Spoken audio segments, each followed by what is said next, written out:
Well, good evening everyone. Hope you're feeling alright and you're doing what you're supposed to be doing with your gang of six or whatever it is.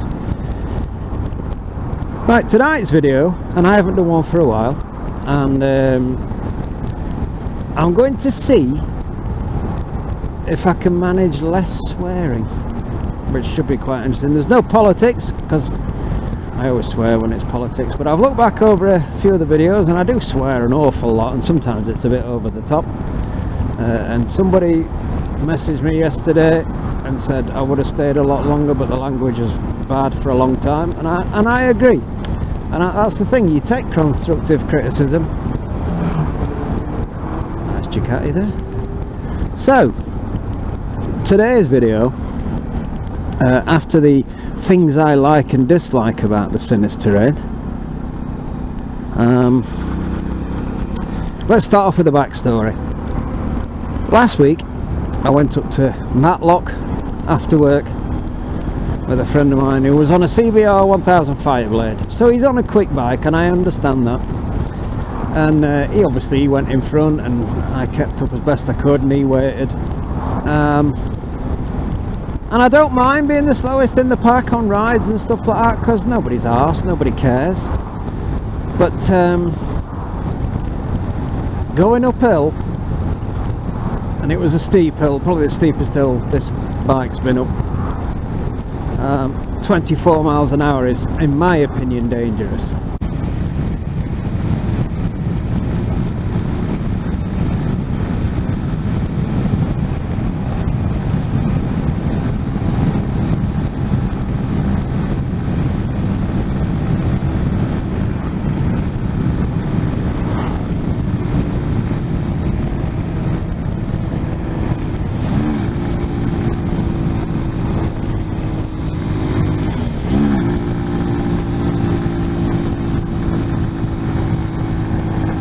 Come on.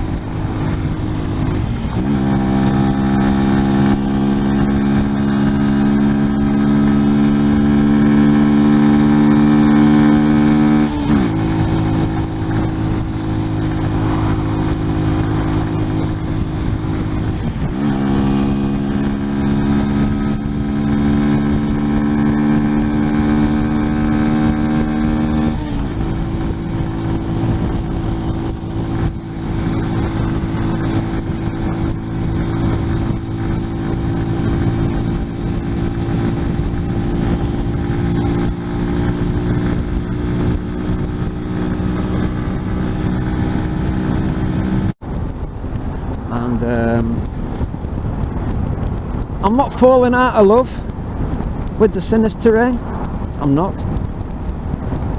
but I'm noticing things that are putting me off it, shall we say. The fact that every 1200 miles you're having to do a service is appalling. And considering that this thing is a Suzuki engine, or in all but name, what I want to know, and I'd love Sinnis to get in touch with me, they won't, but I'd love to see them and say, now then, how come 1200 miles? What's the point, and why? When you're looking at Beamers and Ducatis that are going every 5,000 miles. Are you that unsure of your product, Sinnis? I don't get it. And like I said in the things I like and things I don't like,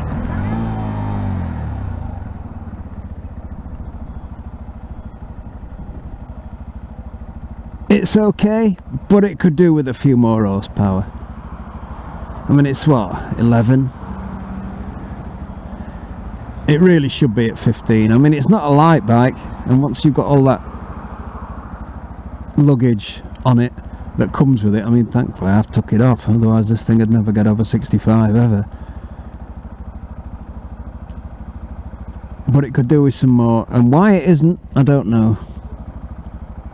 Because it would be the best selling 125 if they could somehow manage to up the power in this. But then power's not everything either. The problem is every 1200 miles, and I do 120 miles a week, that's without doing shopping or anything like that.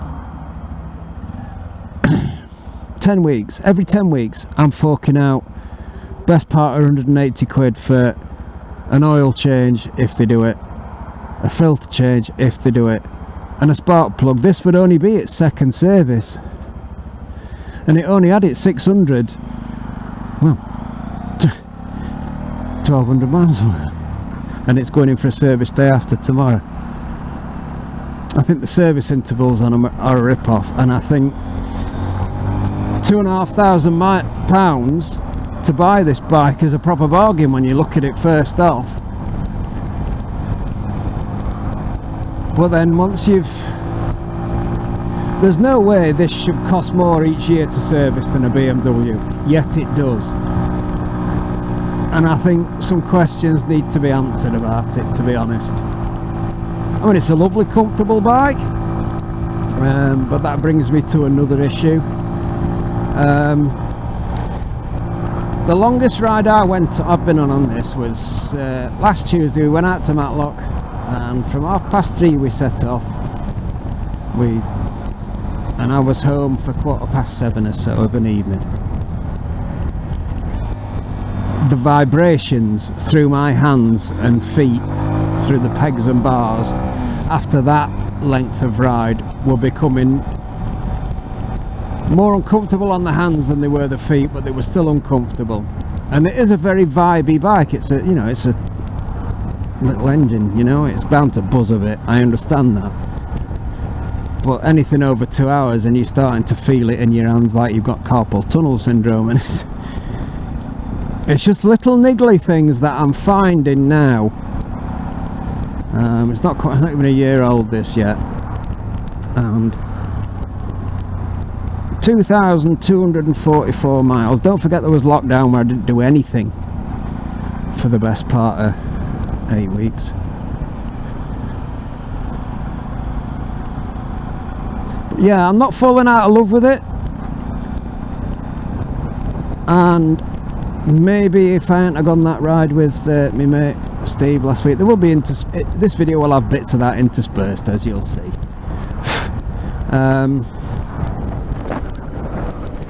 I've been wanting to take me bigger test for a while, and I'm going to, and I'm going to get either a Kawasaki Ninja 400 or a Honda CBR 500R. I tried to sit on Steve's Fireblade last week and it just felt massive on me. I'm only 5'6", I'm only a little fella, and it felt absolutely massive, and the tank were up to my chest, and I'd be leant over on my wrists all the time like this, and it would have just been too much, I think. And apart from that, I don't see the point of me having a 1000cc superbike, because it would only be for commuting and the odd trip out in the spring and summer. Me and the missus, like an Honda 500 CBR or a 400 Ninja. They'd be ideal if my missus fancied a trip out to Matlock or Castleton or anywhere around here in the Peak District, But I would have stayed on my CBT again in March when it's due again.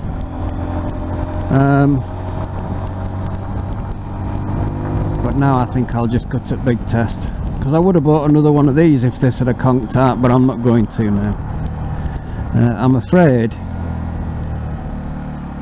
Sinnis have lost me as a customer when this one dies. I mean, don't get me wrong, I like it. It's a nice bike, it's a smart looking bike. It's not too small if you're 6'5", or if you're 5'6", it's not too big. It's just right. But it's the hidden stuff and not the overall quality, because I can't grumble for £2.5 but it is very, very buzzy and vibrating through the hands. I'll get some grip puppies or whatever they are for the hands, but the feet, it's just uncomfortable if you're doing 50-60 miles an hour consistently or in a lower gear. And that's basically it. I am falling out of love with it, but I still love it, if that makes sense. So thanks for listening, guys, and leave a like, share, subscribe. It really helps out when you do. And I mean, I can't state hand on heart, but I don't believe I've sworn in this video, which is maybe a first. Alright, thanks for your time, and I'll see you next time.